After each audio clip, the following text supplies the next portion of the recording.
Assalomu alaykum hurmatli kanal a'zolari. Mana bugun biz yana qaytdik. Xudo xohlasa veterinarimiz o'zgarib, yangi fasonga yangi qildik. Mana xudo xohlasa keldilar uchun qulaylik bo'lishi uchun. Boshlaymiz unda narxlarni xudo xohlasa shunga arzon aytamiz narxlarni. Birinchi bu Asus TUF Gaming. Asus TUF Gaming Ryzen 7 4000 seriya. 16 GB aparatkasi bor, fashti 1 TB SSD'si bor. Chunki 512 GB SSD yana qo'shimcha 2 GB SSD'si ham bor. Hotib 5 bahodan 4 baho, ya'ni yangi emas, ya'ni bu barram. Lekin hot zo'r, tiniq. Bunda bu necha pul? Bu 16 GB aparatkasi bor. Eng muhimi videokarta RTX 2050, ya'ni 2060 6 GB, ekrangasi 140 Hz. Narxi $450. Yana ham kelishamiz bundan. Yana boshini ko'taraman. Keyingi bu HP Core i5 12-avlod, ideal hot, vashi tiniq. 5 bahodan 5 baho, ideal hotda. Mana o'zi kameraga yaqin olishni ko'rsatyapman. O'ta tiniq hoti. 16 GB RAM bor, 512 GB SSD xotirasi bor. Yoki buni 2.5tasi bor, 8 GB xotirasi bor, 512 talik bor. Farqi yo'q, narxi bir xil ikkasini ham. Bu Core i5 12-avlod, 16 GB aparatkasi bor, 512 SSD'si bor, ekrangasi 140 Hz, tiniq, hot, batareyasi zo'r, hot, ideal hotda. Narxi $420 dan beramiz. Keyingisi bu MSI Core i5 12-avlod, ideal holatda, tiniq, 5 bahodan 5 baho. Hali plombasi olmagan, qarang hali, ya'ni plombasi olmagan. Endi bu deb beramiz buni. 6 kun 7 kun ishlatilgan. Core i5 12-avlod, 8 GB RAM, 512 GB SSD xotirasi bor. Takım-kopga hammasi bor, garantiyasi ham bor buni. Bunda videokarta RTX 2050 narxi $430. Keyingisi yana. Mana buni hammaga, men shuni hammaga tavsiya qilmoqchiman, shaxsan o'zimning tavsiyam. Bu Lenovo Legion bilan bir xil chiqqan anaqasi. Ko'rinishi, ahvol bir xil, Lenovo Legion bir xil. Bu lekin juda kuchli model. Bu Core i7 12800 HS protsessor. Toza aytishni va toza игровой notebook hisoblanadi. To'laqonli игровой notebook. Bu Lenovo Legion o'xshagan nomidagi Matchable. Bu Core i7 12800, ya'ni eng so'nggi avlod. Bunda aparatkasi 16 GB aparatkasi bor, DDR5 va 1 TB SSD'si bor. Undan tashqari videokarta, eng muhim videokarta RTX 4070 videokarta, ya'ni videokartasi moshniy videokarta 4070 bo'lmasa juda zo'r 8 GB hisoblanadi. Ekran kelsa 160 Hz. Garantiyasi 1 yil. Dagin hammasi bor. Ideal. O'zimiz ishlatganmiz, toza narsa.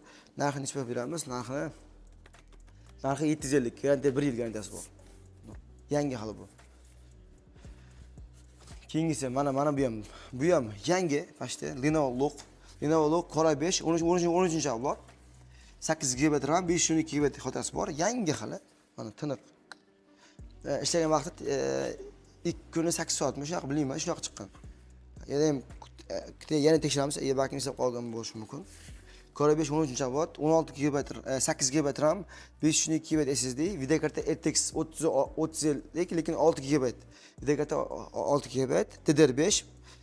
Bu narxi necha pul? Narxi $499 beramiz. i5 13. Bu arzonroq modelimiz. Bu HP Victus Core i5 11. Victus Core i5 11. Hoti 5 bahodan 4 baho. Endi udar hot juda tiniq emas. Buga yarasha, pulga yarasha bo'ladi bu. Core i5 11, 8 GB RAM, 512 GB SSD xotirasi bor. Videokartasi RTX 3050 videokarta. Narxi $380 beramiz. Bunaqa narx yo'q bozorda. i5 11 RTX 3050 ga $380. Victus keyingimiz i5 12, ya'ni SN Nitro i5 12-avlod, 16 GB RAM, 512 GB SSD xotirasi bor. Hot 5 bahodan 5 baho, ideal hotda. RTX 3050 Nitro ko'rgan qiziq bo'lsa hammaga. Narxi necha pul? Buni narxini necha pul beramiz? Narxi $450. Zo'rnaq 450 i5 12. RTX 3050.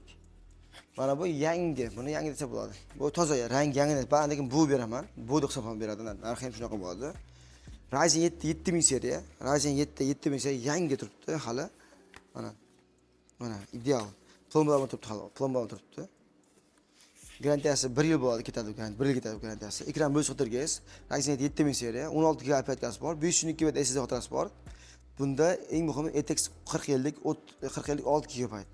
Narxini beramiz, narxini 650 beramiz, yangi. 650 dollar. Zo'r narx 650. Tafga. 4050 video karta. Bu endi bu ishlatilgan. Bu Ryzen 5, Ryzen 7 7000 seriya, 6000 seriya, bu 7000 seriya, bu 6000 seriya. Ryzen 7 6000 seriya, DDR5 16 GB operatikasi bor. Video karta 3060, 6 GB bu ham, 512 GB SSD'si bor. Hozir 5 bahodan 5 baho, lekin bu yangi emas. Bu narxi 550 dollar. Yana kelishamiz.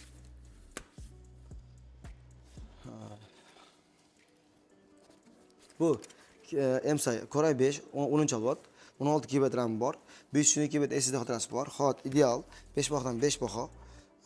Unaqasi garantiyalar bor, garantiya beradi, dokument hammasi bor. Bu narxi 360 dollar. Yana kelishamiz narxlardan. Tezlashtirmasak, bu i5 11, Victus i5 11, bunda ikkita bor. Ikkita bir xil i5 11, ideal holatda. Bu Core i5 10-avlod, 8 GB RAM, 512 SSD, RTX 3050 video karta, narxi 430 dan 400 dan beramiz. Ikkita bor bundan, mana ikkita. Ikkasini qo'ying. Ham oq. Bunda ikkita bordi, bitta sotildi, yana keldi. Asus TUF Gaming, Asus TUF Core i5 eng so'nggi Core i5 12-avlodda eng so'nggisi yaxshi, yadro baland, DDR5, operatikasi 24, SSD 512, eng muhimi video karta 366 GB. Holatini ishlash zo'r, moshina ishlaydi. Garantiyasi 6 oy garantiyasi bor. Ideal holat, yangi 5 bahodan 5 baho. Narxi 560 dollar beramiz. Xullas, agar kimga agar Hero notebook qiziq bo'ladigan bo'lsa, do'konimiz Toshkent shahar Malik bozor Avos 9 do'kon. Butun o'zida bo'lib yetkazish berish xizmati bor. Undan tashqari bo'lib berish xizmati ham bor. Bo'lib berish xizmati uzunasiya yoki opinatsiya orqali agar sizda qanaqa limit bo'ladigan bo'lsa, o'sha orqali biz bo'lib berish xizmati bor va unutmang, butun o'zidan bo'lib yetkazish berish xizmati bor. Siz o'ylamang uni qachon keladi, nima qiladi. Uy bo'lsa bo'ldi, to'g'ri uyingizga yetib boradi agar. Bednotda hamma sifatli. Bizda qisman 2 kun, 3 kun ozoq ishlagan bo'lsa ham, biz uni garantiyasini 1 yil beramiz. Agar ko'proq ishlagan bo'lsa, 6 oy, 1 oyga qarab garantiya beriladi. Bu hech qaysida muammosi yo'q, hammasi taxlangan, toza dokumentlarga hammasi bor, garantiya beriladi. Keyingi videoda ko'rishguncha xayr. Kanalimizga a'zo bo'lib qo'ying. Kim agar kanalga a'zo bo'lib kelgan bo'lsa, bitta mishka bonus beramiz mishkadan. Sog' bo'lasizlar.